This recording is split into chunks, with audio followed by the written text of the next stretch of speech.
நாங்க பொறுமையோடு இருந்தோம். நாங்க பொறுமையோடு இருந்தோம். ஐயோ ஐயோ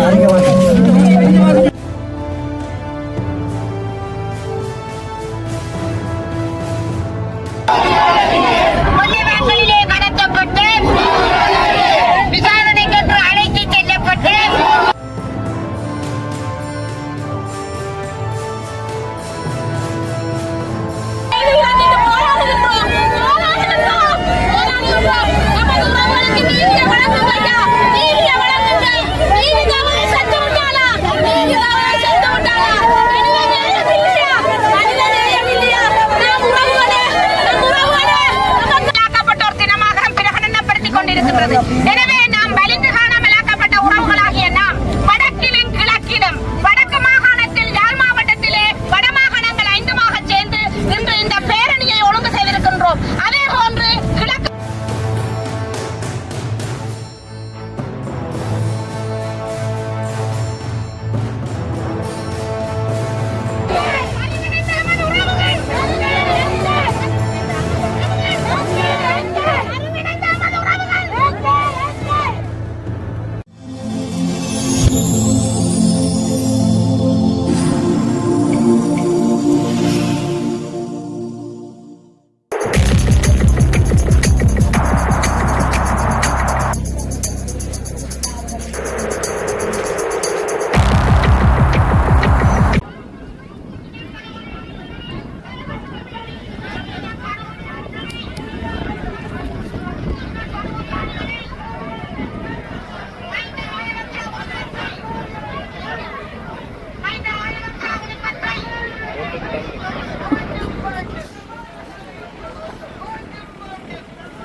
kami una grana de bomba cariño por mí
இங்கே பார்த்தீங்கன்னு சொன்னால் வந்து இந்த செம்மணி போராட்டத்தில் வந்து சிங்கள மக்களும் மற்றது வந்து சிங்கள ஊடகங்களும் வந்து கலந்து கொள்கிறத காணக்கூடியதாக இருக்குது.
எனவே நாம் வலிந்து காணாமலாக்கப்பட்ட உறவுகளாகிய நாம் வடக்கிலும் கிழக்கிலும் வடக்கு மாகாணத்தில் யாழ் மாவட்டத்திலே வடமாகாணங்கள் 5 சேர்ந்து இன்று இந்த பேரணியை ஒழுங்கு செய்திருக்கின்றோம். அதே போன்று கிழக்கு மாகாணத்தில் மட்டக்களப்பிலே கல்லடி பாலத்தில் இருந்து காந்தி பூங்கா வரை இந்த பேரணி ஒழுங்குபடுத்தப்பட்டிருக்கிறது. எனவே நாம் சர்வதேசத்திற்கு ஒன்றே ஒன்றை தான் கேட்கின்றோம். எமது உறவுகளை இன்று 16 வருடங்களுக்கு மேலாக நாம் காணாமல் ஆக்கப்பட்டு எமது உறவுகள் பெறுமதி மிக்கமானவர்கள். அவர்களுக்கு என்ன நடந்தது என்று கேட்பதற்காகவே நாம் இன்று இந்த பேரணியை நடத்தியிருக்கிறோம். 16 வருட காலமாக நாம் யுத்தம் முடிவடைந்து 16 வருட காலமாக நாம் வீதி வழியிலே ஒரு போராடி கொண்டிருக்கின்ற தாய்மார்களாக நாங்கள் இன்று இந்த வீதியிலே வலம் வந்து கொண்டிருக்கின்றோம். இன்று இந்த வெயில் மிகவும் கொடூரமான வெயில். அந்த வெயிலிலும் எமது வயோதிப தாய்மார்கள் இன்று எத்தனையோ பேர் இந்த உறவுகளுக்காக நீதி கேட்பதற்கு தனது பிள்ளைக்கு என்ன நடந்தது என்று கேட்பதற்காகவே இன்று இந்த வீதியிலே நின்று கொண்டிருக்கின்றார்கள். எனவே நாம் இன்று இந்த அரசியல் கட்சி தலைவர்களும் இங்கே இருக்கின்ற சிவில் சமூக செயற்பாட்டாளர்களும் இவர்களுக்கு ஒத்துழைத்து எமது நீதிக்கின் குரல்களை எழுப்பி நாம் இந்த பல்கலைக்கழக மாணவர்கள் சமூக அமைப்புகள் என்று பலரை ஒன்றுபடுத்தி நாம் நீதிக்காக குரல் கொடுப்பதற்காக இன்று ஒன்று திரண்டிருக்கின்றோம். எனவேதான் இந்த நீதியின் சர்வதேசம் இனியும் கண்மூடி இருக்காமல் இந்த உறவுகள் இன்று செம்மணி மனித பாருங்கள் 100க்கும் மேற்பட்ட மனித எலும்பு எச்சங்களை எடுக்கப்பட்டிருந்து இந்த சர்வதேச விசாரணைக்காக நாங்கள் வலியுறுத்தி இருக்கின்றோம். இந்த காணாமலாக்கப்பட்ட தாய்மார்கள் எத்தனையோ பேர் தமது குழந்தைகள் எங்கே கணவன்மார் எங்கே என்று போராடி கொண்டிருக்கின்றார்கள். எனவே இந்த செம்மணி மனித புதைகுழி போன்று கொக்கு தருவாய் மனித மன்னார் புதைகுழி போன்ற புதைகுழிகளிலே எலும்பு எச்சங்கள் காணப்படுகின்றன. எனவே அந்த எச்சங்களில் அவர்களது உறவுகளாக இருக்கலாம் என்று கூட அவர்கள் அச்சப்படுகின்றார்கள், தயங்குகின்றார்கள், அழுகின்றார்கள். அவர்களின் குரல்களையாவது கேளுங்கள். இந்த அவர்களின் கண்ணீர் கதைகளை எத்தனை வருட காலமாக நீங்கள் நீண்ட தூரமாக கொண்டு செல்கின்றீர்கள். இன்று 16 வருடத்தை கடந்த இந்த தாய்மார் இன்று 350க்கும் மேற்பட்ட தாய்மார்களை இழந்திருக்கின்றோம். சாட்சியங்களாக இருக்கின்ற தாயாக நாங்களும் எப்பயோ ஒரு நாளைக்கு இறப்பதற்கு முன்பு நமது உறவுகளுக்கு நீதியை பெற்றுத்தர வேண்டும் என்று இந்த சர்வதேசத்திடம் இவ்வளவு எல்லா ஒட்டுமொத்த வடக்கு கிழக்கு தமிழர்களாகிய நாங்கள் நீதியை கேட்கின்றோம். இந்த சர்வதேசத்திடம் இந்த வருடம் செப்டம்பர் மாதம் நடைபெறுகின்ற கூட்டத்தொடரிலாவது நமது உறவுகளுக்கு நீதி வழங்க வேண்டும் என்பதை தான் நான் இந்த இடத்துல எல்லாருமாக நாங்கள் கேட்டுக்கொள்கின்றோம். எனவே நமது உறவுகளுக்கு நீதி வழங்க வேண்டும். இந்த சர்வதேசம் நீதி வழங்க வேண்டும். இனியும் காலம் கடத்தக்கூடாது. செம்மணி மனித உறவுகளிலே நாங்கள் நீதி கேட்கிறோம். ஐயா நீதி கேட்கிறோம். ஐயா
கேட்டுதான் ஐயா திரிகிறோம்.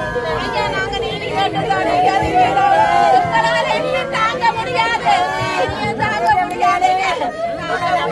நான் சரணடைஞ்சேன். எங்கட பிள்ளை, எங்கட பிள்ளையோட நாங்க தாவா. ஐயோ, தேவாதியனே, தேவாதியனே. நற்துணிவோடும் சன்மானத்தோடும் எங்களுக்கான நீதியை தேடி தூர பயணத்திலே நாங்கள் பயணிக்கின்ற போது நாங்கள் எமது கோரிக்கையாக இருக்கின்றது. ஆகவே தயவு செய்து இதிலே கண்ணீர் விட்டு நாங்கள் எங்களை இழந்து போக முடியாத வேளையிலே இழக்க முடியாத ஒரு நிலையிலே 15 வருஷமா போச்சு. 15 வருஷமா போச்சு. எங்க பிள்ளைகளுக்கு தங்கோம். நாங்க பொறுமையோடு இருந்தோம். நாங்க பொறுமையோடு இருந்தோம். ஐயோ, ஐயோ, ஐயோ. அவரை எங்களுக்கு தெரிஞ்சலை விட்டுட்டாரு. அவரை எங்களுக்கு தெரிஞ்சலை விட்டுட்டாரு. கடவுளே, ஐநாவே, ஐநாவே, ஐநாவே, நான் தெரியாமல் செத்து போறேன்.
சமூகத்தை மீண்டும் ஒரு முறை கேட்டுக் கொள்ளுகின்றோம்.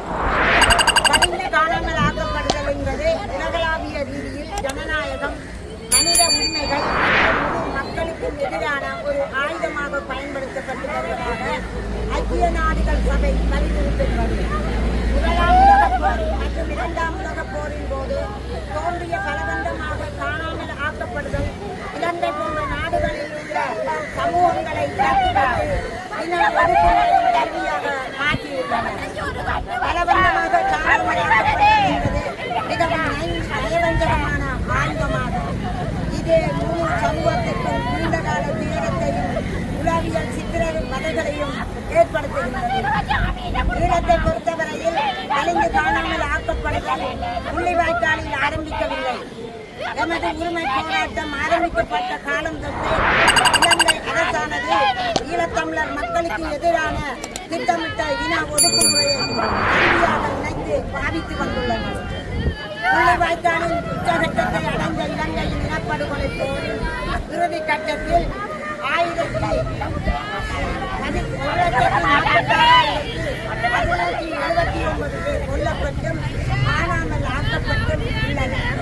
அவர்களது உறவினர்களால் இலங்கை பாதுகாப்பு படையினரும்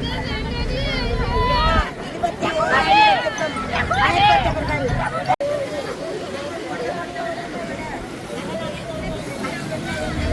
இலங்கை அரசு வெளிப்படுத்திய சர்வதேச விசாரணை ஆரம்பிக்கப்பட வேண்டும்.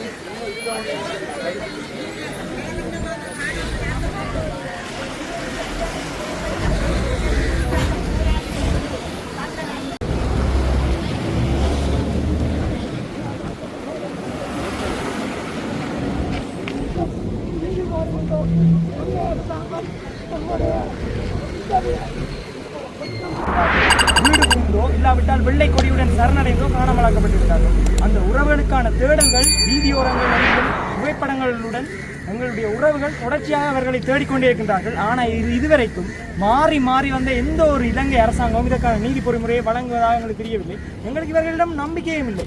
இப்போது வந்திருக்கக்கூடிய அரசாங்கம் கூட இந்த காணாமல் ஆக்கப்பட்டோர் விடயத்தில் OMB மாதிரி மற்றொரு மாற்று பொறிமுறையை வழங்குவோம் என்று தான் சொல்லிக்கின்றாரே ஒழிய மறுபடியும் அந்த OMB என்ற சுழலுக்குள் மீண்டும் எங்களுடைய மக்கள் ஏமாறுவதற்கு தயாராக இல்லை.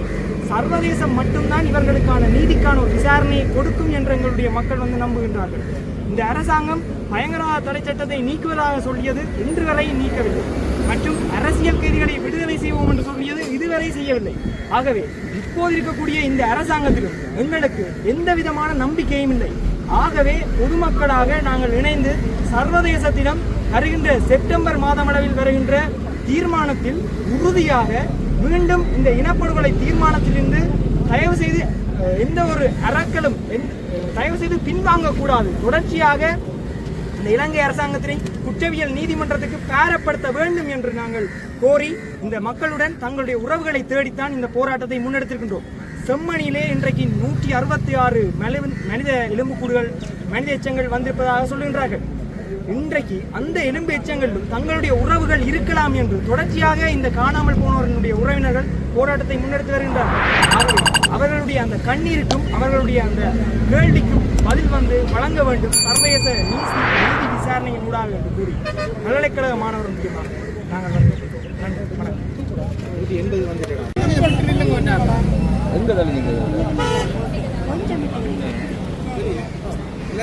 வணக்கம். வணக்கம். இன்று ஆகஸ்ட் மாதம் 30ஆம் தேதி சர்வதேச வலிந்து காணாமலாக்கப்பட்டோர் தினம். ஐக்கிய நாடுகள் சபையினாலே ஆகஸ்ட் மாதம் 30ஆம் தேதி சர்வதேச வலிந்து காணாமலாக்கப்பட்டோர் தினமாக பிரகடனப்படுத்தப்பட்ட சூழ்நிலையிலே எங்களுடைய வடக்கு கிழக்கு வலிந்து காணாமலாக்கப்பட்ட உறவுகளுடைய சங்கத்தினர் இன்றைய தினம் வடக்கிலும் கிழக்கிலும் 2 பாரிய போராட்டங்களை முன்னெடுத்திருக்கிறார்கள். அந்த வகையிலே வடக்கிலே இந்த போராட்டம் காலையிலே 11 மணி அளவிலே கிட்டு பூங்காவிலே ஆரம்பித்து இப்பொழுது செம்மணியிலே நிறைவடைந்திருக்கிறது. 2009க்கு பிற்பாடு யுத்தம் மௌனிக்கப்பட்ட சூழ்நிலையிலே கடந்த 16 வருடங்களாக எங்களுடைய தாய்மார்கள் தங்களுடைய வலிந்து காணாமலாக்கப்பட்ட உறவுகளுக்காக, பிள்ளைகளாக இருக்கலாம், கணவன்மாராக இருக்கலாம், தந்தையர்களாக இருக்கலாம், எங்களுடைய அனைத்து வலிந்து காணாமலாக்கப்பட்ட உறவுகளையும் தேடிய அவர்களுடைய போராட்டம் இந்த கொடுமையான வெயிலிலும் ஒவ்வொரு வீதியாக தொடர்ச்சியாக நடைபெற்று வருகிறது. அந்த ஒரு சூழலிலே சர்வதேச சமூகம், ஐக்கிய நாடுகள் சபையினுடைய மனித உரிமைகள் பேரவை உள்ளிட்ட சர்வதேச சமூகம் இதற்கான ஒரு சர்வதேச நீதியை பெற்றுத்தர வேண்டும் என்பதுதான் எங்களுடைய தாய்மார்களுடைய வலிமையான கோரிக்கையாக இருக்கிறது. இந்த ஒசலர் ப்ராஜெக்ட் என்பதன் ஊடாக சாட்சியங்களை தேடுகின்ற முயற்சி மற்றும் ஏனைய முயற்சிகளை கடந்த 16 வருடங்களாக ஒவ்வொரு தீர்மானங்களை நிறைவேற்றி செய்த அடிப்படையிலும் எங்களுடைய இந்த போராட்டத்திற்கு, உறவுகளை தேடுகின்ற பயணத்துக்கு எந்த நீதியும் இதுவரை கிடைக்கவில்லை. ஆகவே இனியும் ஐக்கிய நாடுகள் சபையினுடைய மனித உரிமைகள் ஆணையாளர் அலுவலகத்திற்கு கீழே கொண்டு வரப்படுகின்ற எந்த ஒரு கட்டமைப்பாக இருந்தாலும், எந்த ஒரு பொறிமுறையாக இருந்தாலும் அது காலம் கடத்துகின்ற முயற்சியாக இருக்குமே தவிர எங்களுக்கான நீதியை பெற்றுத்தரப்போவது இல்லை. 350க்கும் மேற்பட்ட உறவுகள் கடந்த 16 வருடங்களிலே நாங்கள் இழந்திருக்கக்கூடிய சூழ்நிலையிலே அவர்களுடைய நெருங்கிய உறவுகளுக்கு என்ன நடந்தது என்று தெரியாமலேயே அவர்கள் இந்த உலகத்தை விட்டு சென்றிருக்கிறார்கள். அந்த அடிப்படையிலே எங்களுக்கான நீதி உடனடியாக வழங்கப்பட வேண்டும் என்ற வகையிலே எதிர்வரும் ஐக்கிய நாடுகள் சபையினுடைய மனித உரிமைகள் பேரவையினுடைய 60வது கூட்டத்தொடரிலே இந்த இனப்படுகொலையை செய்திருக்கக்கூடிய இன அழிப்பை செய்திருக்கக்கூடிய அத்தனை இனப்படுகொலையாளிகளையும் சர்வதேச குற்றவியல் நீதிமன்றத்துக்கு பாரப்படுத்த வேண்டும் என்கின்ற ஒரு தீர்மானத்தை ஐக்கிய நாடுகள் சபையினுடைய மனித உரிமைகள் பேரவை நிறைவேற்ற வேண்டும். மனித உரிமைகள் பேரவையினுடைய ஆணையாளராக இருக்கட்டும், உறுப்புரிமை நாடுகளாக இருக்கட்டும், அனைவரும் சேர்ந்து இந்த தீர்மானத்தை நிறைவேற்றி அவர்களுக்குரிய தண்டனையை பெற்றுக் கொடுப்பதன் ஊடாக இனப்படுகொலை இன அழிப்பு இங்கே நடைபெற்றது என்பது நிறுவப்படுகின்ற அதே நேரம் எங்களுடைய உறவுகளை தேடுகின்ற இந்த பயணத்துக்கான ஒரு சர்வதேச நீதி எங்களுக்கு நிச்சயம் கிடைக்கக்கூடிய சந்தர்ப்பம் இருக்கிறது. அதனைத்தான் எங்களுடைய தாய்மார்களோடு இணைந்து பொலிகண்டி வரை மக்கள் பேரெழுச்சி இயக்கமும் சர்வதேச சமூகத்திடம் விடுக்கின்ற வேண்டுகோளாக இருக்கிறது. அதே போல எங்களுடைய உறவுகள் தொடர்ச்சியாக இந்த போராட்டத்திலே ஈடுபட்டிருக்கக்கூடிய சூழ்நிலையிலே இந்த போராட்டம் எங்களுக்கான நீதி கிடைக்கும் வரை, எமது இறுதி இலக்கு அடையப்படும் வரை தொடர்ச்சியாக நடைபெறும். அந்த அடிப்படையிலே அனைத்து போராட்டங்களிலும் எங்களுடைய தாய்மார்கள் இன்றும் தங்களுடைய உறவுகளுக்கு என்ன நடந்தது என்று அந்த வேதனையோடு அவர்கள் இருக்கின்ற அந்த சூழல், அந்த பின்னணி மிகவும் வேதனைக்குரியது. அதனை கருத்திலே கொண்டு அனைத்து சர்வதேச அமைப்புகளும் இதிலே தலையிட்டு இலங்கை அரசுக்கு அழுத்தத்தை பிரயோகிப்பதன் ஊடாக சர்வதேச நீதியை நிலைநாட்ட வேண்டும் என்று நாங்கள் கேட்டுக்கொள்கின்றோம். அதே போல வெளிந்து காணாமலாக்கப்பட்ட உறவுகளுக்கு என்ன நடந்தது, அதற்கு ஒரு தீர்வை தருவேன் என்று இன்றைய அனுர அரசாங்கம் பல வாக்குறுதிகளை சொல்லியிருந்தாலும், எங்களுக்கும் அந்த அனுபவம் இருக்கிறது என்று சொல்லியிருந்தாலும் எந்த ஒரு முன்னேற்றமும் எந்த விடயத்திலும் நடைபெறவில்லை, ஏனைய விடயங்களிலும் நடைபெறவில்லை. ஆகவே உள்ளகத்திலே எந்த அரசு ஆட்சிக்கு வந்தாலும் தமிழர்களை பொறுத்தவரையில் ஒரே நிலைப்பாட்டைத்தான் அவர்கள் கடைபிடிக்கிறார்கள் என்பதை இது எடுத்துக்காட்டி நிற்கிறது. ஆகவே அந்த அடிப்படையில் தான் நாங்கள் சர்வதேச நீதியை வேண்டி நிற்கின்றோம். அதனோடு சேர்ந்து எங்களுடைய உறவுகளோடு தாய்மார்களோடு கொத்திவில் தொடக்கம் பொலிகண்டி வரை மக்கள் பேரெழுச்சி இயக்கமும் இந்த போராட்டத்திலே தன்னுடைய முழுமையான ஆதரவை வெளிப்படுத்தி நிற்கின்றது. நன்றி.